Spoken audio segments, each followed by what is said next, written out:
వాళ్ళ పార్టీకి కొంత కష్టకాలం రాగానే అధికారం పోయిందో లేదో వెంటనే జారుకునే ఎవరైతే తిరిగి పందలున్నారో తప్పకుండా వాళ్లకు బుద్ధి చెప్పాలి. బలహీన వర్గాలందరినీ 93 కులాల బలహీన వర్గాలను ఐక్యం చేసిన బాహుబలి మన అన్న కాసాని జ్ఞానేశ్వర్ అన్న. మొన్న సేవల సభ నేను చూస్తా ఉంటే టీవీలో, ఆ రోజు మా స్వామి గౌడ్ అని ఒక మాట అన్నాడు, మేము జనాభాలో 85-90% ఉన్న మేము బలహీనులం ఎట్లయితాం, బలహీన వర్గాలం ఎట్లయితాం, రేపు మా దమ్మెందో చూపెడతాం చేవెళ్లలో అనే మాట మొన్న మన స్వామి గౌడన్న చెప్తా ఉంటే నేను చూసిన. నేను మిత్రులందరినీ ఒక్కటే కోరుతున్నా, ఇవాళ కొన్ని రాజకీయ పార్టీలు అంటే బలహీన వర్గాలకు అవకాశం ఇస్తే గెలువరేమో అనే అపవాదు పెట్టే ప్రయత్నం చేస్తారు. మరి ఇలా ఒక బలమైన నాయకుడు, బలహీన వర్గాల నాయకుడు కాదు, బలమైన నాయకుడు, బలహీన వర్గాలకు గొంతుకై నిలబడ్డ నాయకుడు చేవెళ్ల పార్లమెంటులో మీ ముందుకు కేసీఆర్ గారు పంపిస్తే కాసాని జ్ఞానేశ్వర్ గారు వచ్చిండ్రు. మరి బలహీన వర్గాలకు రాజ్యాధికారం కావాలి అనే మాట, అనే డిమాండ్ ఏదైతున్నారో అది నెరవేరాలి అంటే అవకాశం వచ్చిన ప్రతిసారి దాన్ని అందిపుచ్చుకోవాలి, గెలిపించి మన సత్తా మన దమ్మేందో చెప్పి చూపెట్టాలనే మాట నేను మీకు విజ్ఞప్తి చేస్తా ఉన్నా. ఇంకొక మాట కూడా ఆలోచించమని కోరుతున్నా. నేను ఇన్నటి వరకు, ఈ రోజు వరకు చేవెళ్ల పార్లమెంటులో మొట్టమొదటి బీసీ అభ్యర్థి కాసాని జ్ఞానేశ్వర్ గారు. ఈ నియోజకవర్గం పుట్టినప్పటి నుంచి ఇప్పటి వరకు మొట్టమొదటి బీసీ అభ్యర్థి ప్రధాన పార్టీల నుంచి. మీరు ఆనాడు మొట్టమొదటిసారి చేవెళ్ల పార్లమెంట్ లో జైపాల్ రెడ్డి గారికి అవకాశం ఇచ్చినారు, తర్వాత విశ్వేశ్వర రెడ్డిని గెలిపించినారు, తర్వాత మొన్న రంజిత్ రెడ్డిని గెలిపించినారు. ఈ రోజు మనందరం కూడా ఎవరమైనా కావచ్చు, ఓసీలు కావచ్చు, ఎస్సీలు కావచ్చు, ఎస్టీలు కావచ్చు, మైనారిటీలు కావచ్చు, బీసీలు కావచ్చు, అందరం ఒకటైదాం. ఇట్లా కాసాని జ్ఞానేశ్వర్ గారు ఓటేసి బ్రహ్మాండమైన గెలిపించుకుందామనే మాట నేను మీకు విజ్ఞప్తి చేస్తా ఉన్నా. మీ అందరితో ప్రార్థించేది ఒకటే, నాకు 20 రోజులు ఎండలు బాగున్నాయి, ఇబ్బంది ఉన్నది, కానీ మనం ప్రజల దగ్గర పోవాలి, అడగాలి. అరిచేతిలో వైకుంఠం చూపెట్టి అధికారంలోకి వచ్చిన కాంగ్రెస్ పార్టీ మాటలు ప్రజలకు గుర్తు చేయాలి. మోసం పార్ట్ 1 అయిపోయింది. మోసం పార్ట్ 1 ఏంటిది? అసెంబ్లీ ఎలక్షన్లకు ముందేమో డిసెంబర్ 9 రుణమాఫీ అయిపోయింది, ఉరుక్కుంట తెచ్చుకోండి 2 లక్షలు అని చెప్పిండు. ఇప్పుడు మోసం పార్ట్ 2 సీక్వెల్ నడుస్తుంది. ఇప్పుడు పార్లమెంట్ ఎన్నిక రాగానే మళ్ళా కొత్త కథ తెచ్చుకున్నాడు. 15 ఆగస్టుకు చెప్తా నేను అంటాను రేవంత్ రెడ్డి. మోసపోదామా మళ్ళొక్కసారి? ఒకసారి మోసపోయింది కాలేదా? అందుకే రైతన్నులకు యాడ్ చేయాలి, చెప్పాలి. ఒకసారి మోసపోతే మోసం చేసినోంది తప్పైతుంది, రెండోసారి మోసపోతే ఎవడైతే రెండోసారి కూడా నమ్మిండో వాళ్ళని తప్పైతుందనే మాట తప్పకుండా యాడ్ చేయాలి. ఇలా రేవంత్ రెడ్డి గారు కానీ బీజేపీ కానీ ఒక్కసారి ఆలోచించండి, ఏం జరిగింది దేశానికి వీళ్ళ వల్ల ఆలోచించవలసిన అవసరం ఉన్నది. ఒక దిక్కేమో 100 రోజుల అబద్ధం, మరొక దిక్కేమో 10 ఏళ్ల నిజం మీ కళ్ళ ముంగట్నే ఉన్నది. కేసీఆర్ ఇచ్చిన రైతు బంధు మీ కళ్ళ ముంగట్నే ఉన్నది. కేసీఆర్ 12 లక్షల మందికి చేసిన ఆడపిల్లలకు చేసిన పెళ్లిళ్లు మీ కళ్ళ ముందే ఉన్నాయి. 14 లక్షల మంది ఆడబిడ్డలకు ఇచ్చిన కేసీఆర్ కిట్లు మీద కళ్ళ ముంగట్నే ఉన్నాయి.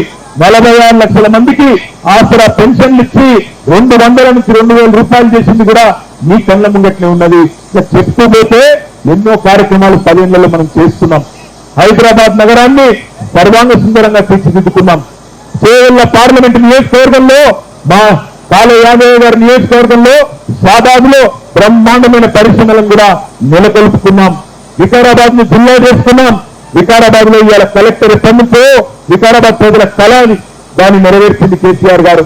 ఇక్కడ ఉండే గిరిజన సోదరులు ఎంతో మంది ఎన్నిటి నుంచి అడుగుతున్నారు మా తాండాల మా రాజ్యం ఉండాలని, దాన్ని కూడా నెరవేర్చింది కేసీఆర్. ఇక్కడ నేను చెప్పమంటే ఇంకో గంట సేపు చెప్తా కానీ ఎండ బాగున్నది, మీరు కూడా బేజారవుతారు, ఎక్కువసేపు చెప్పా. ఇంకొక మాట కూడా మా యాదన్న యాడ్ చేస్తున్నాడు, 111 జీవోను కూడా అందరు చెప్పినోళ్ళు కానీ ఆఖరికి ఎత్తేసింది కేసీఆర్ అనే మాట యాడ్ చేయమని చెప్పి మా యాదవ్ గారు చెప్తా ఉన్నారు. ఒక 111 జీవో, ఒక మంచినీళ్ళు ఇచ్చుడు, రైతులకు రైతు బంధు ఇచ్చుడుగా చెప్తే ఉంటే గంట చెప్పొచ్చు. అదే ఈ రోజు బీజేపీలు తిరుగుతున్నారు. ఏం చేసిండ్రు నాయన?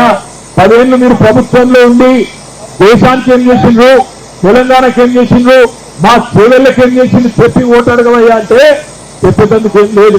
వాళ్ళనే ఒక్కటి జై శ్రీరామ్, ఏమనంటే జై శ్రీరామ్ తప్ప ఇంకేం లేదు. ఏం చేసిండు మోడీ గారు, ఏం చేసిండు భారతీయ జనతా పార్టీ ప్రభుత్వం మా సేవలకు మా తెలంగాణకు ఒక్క కళాశాల ఇచ్చినవా, ఒక్క పాఠశాల పెట్టినవా, ఒక్క గుడికి పైసలు ఇచ్చినవా, లేదా ఒక్క ప్రాజెక్టు జాతీయ హోదా ఇచ్చినవా అంటే చెప్పే ముఖం లేదు. కానీ జై శ్రీరామ్, శ్రీరాముతో మనకు పంచాయతీ లేదు. రాముడు బీజేపీ ఎమ్మెల్యే కాదు, ఎంపీ కాదు. శ్రీరాముడు అందరి వాడు, అందరికీ దేవుడే. శ్రీరాముడు రేపు బీజేపీ ఓడిపోయినా కూడా రాముడు మంచిగానే ఉంటాడు, రామునికి ఏం కాదు. రామునికి ఏమి కాదు, బీజేపీ ఓడిపోయినా రామునికి ఏం ఫరక్ పడదు. నేను మిమ్మల్ని దండం పెట్టుకోలేదు ఒకటే, మతం పేరుతో రాజకీయం చేయడం, మతం అడ్డం పెట్టుకొని ఇవాళ ఓట్లు దండుకొని ఎంపీలుగా గెలవాలనే ప్రయత్నం చేస్తున్న భారతీయ జనతా పార్టీకి కూడా బుద్ధి చెప్పవలసిన బాధ్యత మన మీద ఉన్నది. ముఖ్యంగా మా ఆడబిడ్డలు ఎవరైతే తరలి వచ్చిందో మిమ్మల్ని నేను కోరుతా ఉన్నా, ఆలోచించండి. మోడీ గారు ప్రధానమంత్రి అయినప్పుడు 2014లో సిలిండర్ ధర ఎంత? 400. ఈ రోజంతా సిలిండర్ ధర 1200. మోడీ గారు ఆనాడు 2014లో భారతదేశానికి ప్రధానమంత్రి అయినప్పుడు మన దగ్గర డీజిల్ పెట్రోల్ దొరకదు, మన దగ్గర ముడి చమురు దొరకదు. భారతదేశంలో ముడి చమురు మనం బయట దేశాలకు వెళ్ళి తెచ్చుకుంటాం. క్రూడ్ ఆయిల్ ధర మోడీ గారు 2014లో ప్రధానమంత్రి అయినప్పుడు ఒక్క బ్యారెల్ కు $100 ఉండే 10 ఏళ్ల కిందట. ఇవాళ ఒక్క బ్యారెల్ ధర $16 తగ్గింది, $84 అయ్యింది. 10 ఏళ్లలో క్రూడ్ ఆయిల్ ధర తగ్గింది. మరి క్రూడ్ ఆయిల్ ధర తగ్గితే ఆ క్రూడ్ ఆయిల్ నుంచి ఉత్పత్తి అయ్యే డీజిల్ పెట్రోల్ ధరలు తగ్గాలనా పెరగాలనా? తగ్గాల. మరి తగ్గినాయా పెరిగినాయా? ఒక ఆయన అంటాడు మరి బండి సంజయ్ మోడీ దేవుడు అన్నా, దేవుడు అంటాడు. ఎవరికి దేవుడు? 70 రూపాయల పెట్రోలు 110 రూపాయలు చేసినందుకు మా తమ్ముళ్లకు దేవుడా? 60 రూపాయల డీజిల్ 95 రూపాయలు చేసి అందరు కొంపలు ముచ్చుకున్నందుకు రైతులకు దేవుడా? లేదా సరుకు రవాణా ఛార్జీలు పెంచి పప్పు పిరం చేసి, ఉప్పు పిరం చేసి, నూనె పిరం చేసి, చింతపండు పిరం చేసి బతుకులాగం చేసినందుకు మా ఆడబిడ్డలకు దేవుడా? ఎవలకు దేవుడు? అది చెప్పమంటే చెప్పాడు. కానీ జై శ్రీరామ్, జై శ్రీరామ్ అంటే నేను మీ అందరికి ఒకటే ప్రార్థిస్తా ఉన్నా, శ్రీరాముడిని మొక్కుదాం, శ్రీరాముడికి మొక్కుదాం. ఏం తప్పులేదు, దేవుడు ఆయన.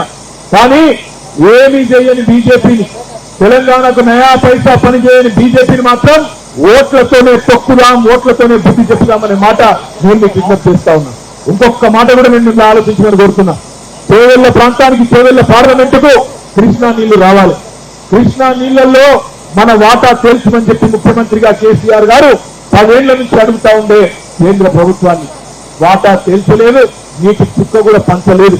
అదేవిధంగా జాతీయ ప్రాజెక్టు హోదా ఇవ్వండి, మా పాలమూరు రంగారెడ్డి ఎత్తిపోతల పథకానికి దాంతో వేగంగా పూర్తి చేసుకుంటామంటే నీళ్లు వంచలేదు, వాటా ఇయ్యలేదు. కనీసం జాతీయ ప్రాజెక్టు హోదా కూడా ఇయ్యకుండా సతాయించినోడు ఇదే బీజేపీ ప్రభుత్వం 10 ఏళ్లకెళ్ళి. ఏం ముఖం పెట్టుకొని చేవెళ్లలో ఇలా ఓట్లు అడుగుతున్నారు విశ్వేశ్వర రెడ్డి అనే మాట నేను అడుగుతా ఉన్నా. आखिर में मैं यही बोलना चाहता हूं, हमारे जितने भी भाई बहन है, आप तमाम भाइयों से बहनों से एक ही गुजारिश करना चाहता हूं, अगर तेलंगाना में आज अगर बीजेपी को रोकने का किसी में दम है तो सिर्फ और सिर्फ केसीआर साहब में और बीआरएस पार्टी में। अभी हाल ही में जो असेंबली इलेक्शन हुआ, आप समझिए 1 मिनट के लिए, किसने हराया बंडी संजय को? किसने हराया बंडी संजय को? बीआरएस। किसने हराया धर्मपुरी अरविंद को? किसने हराया ईटेले राजेंद्र को? किसने हराया रघुनंदन राव को? किसने हराया स्वयं बाबूराव को? और किसने डराया किशन रेड्डी को कि वो कंटेस्ट भी नहीं करे? बीआरएस। अगर किसी में दम है बीजेपी को रोकने का तो सिर्फ और सिर्फ बीआरएस में है। చేవెళ్లలో కాంగ్రెస్ పని ఎప్పుడో అయిపోయింది. ఎప్పుడైతే రంజిత్ రెడ్డి అన్నది వచ్చిందో తమ్ముకునుడు గుద్దుకునుడు మోపైంది, 3వ స్థానానికి పరిమితం అవుతుంది కాంగ్రెస్ పార్టీ. యాది చెప్తుంది ఇది. ఎందుకంటే తెలంగాణ ప్రజలు మంచోళ్ళు, ద్రోహులకు బుద్ధి చెప్తారు. అమ్మను మోసం చేసిన, అమ్మ లాంటి పార్టీని మోసం చేసిన రంజిత్ రెడ్డికి తప్పకుండా బుద్ధి చెప్పాల్సిన బాధ్యత మనందరి మీద ఉంది. బలహీన వర్గాలందరికీ బలమైన గొంతుగా 25 ఏళ్లుగా మీ అందరికీ సుపరిచితుడైన కాసాని జ్ఞానేశ్వరని గెలిపించుకుందాం. మీరొక్క 8-10 సీట్లు మాకు అప్పచెప్తే ఢిల్లీని మళ్ళొక్కసారి కేసీఆర్ గారు ఆటాడిచ్చే రోజు మళ్ళా తొందరలోనే వస్తుందనే మాట మీ అందరికీ విజ్ఞప్తి చేస్తూ దయచేసి మిమ్మల్ని నేను కోరేది 13 తారీఖు వరకు కష్టపడదాం. ఎండ ఉంది నాకు ఎరికే, కష్టపడదాం, తెలిసిన వాళ్ళకి చెబుదాం. బలహీన వర్గాల ముద్దు బిడ్డ జ్ఞానేశ్వరన్నకు సంబంధించిన కారు గుర్తు మీద ఓటేసి బంపర్ మెజారిటీతో గెలిపించుకుందాం. చేవెళ్లలో మళ్ళీ రాబోయే రోజుల్లో కలుసుకుందామని చెప్పి తెలియజేస్తూ, నాకు ఇంకా 2-3 మీటింగ్లు ఉన్నాయి, మీకు కూడా ఎండగొడతానని తెలుసు, అందుకే మళ్ళా కలుసుకుందాం. జై తెలంగాణ.